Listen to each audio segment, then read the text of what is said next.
Shalom and welcome to a fresh series of Living Supernaturally, where we look into God's Word, meditate on it, and find things that help us live and apply it into our day-to-day lives.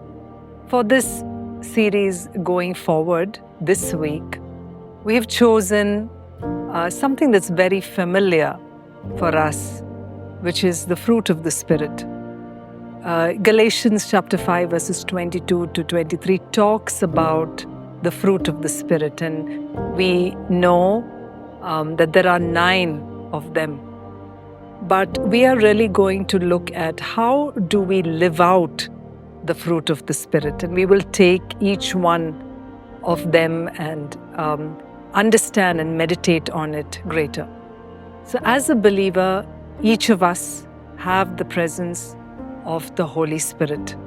One of the primary purposes of the Holy Spirit coming into a Christian's life is so that the life of that individual will change. There is change in that life. It is the Holy Spirit's job to conform us to the image of Christ, making us more like Him.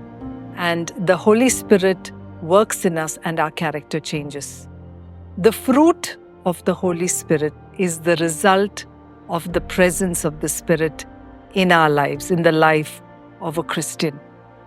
So when we look at the word fruit, it emerges naturally as a result of growth.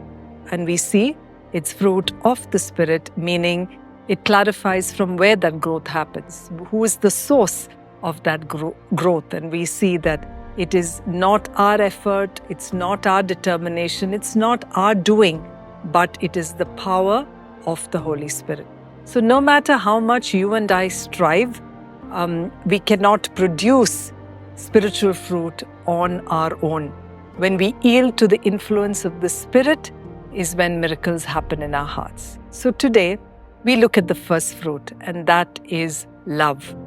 The word love in this verse comes from the Greek word agape, which means a pure, willful, sacrificial love that intentionally desires the good of someone else, or it intentionally desires highest good.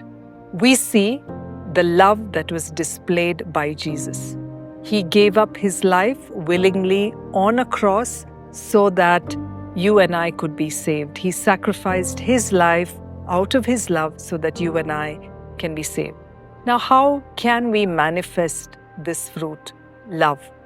Imagine you're faced with a really challenging situation where you may be wronged by someone, hurt by someone. Instead of acting in anger and resentment, we choose to respond in love. And let's look at what the Bible talks about this love. 1 Corinthians 13, 4 to 7.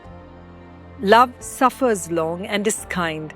Love does not envy. Love does not parade itself, is not puffed up, does not behave rudely, does not seek its own, is not provoked, thinks no evil, does not rejoice in iniquity, but rejoices in the truth, bears all things, believes all things, hopes all things, and endures all things.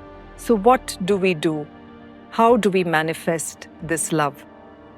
You and I demonstrate patience when we take time to understand another person's perspective rather than jumping at conclusions. We show love. We show love when we show kindness by speaking gently and offering forgiveness. We refuse to be envious or boast.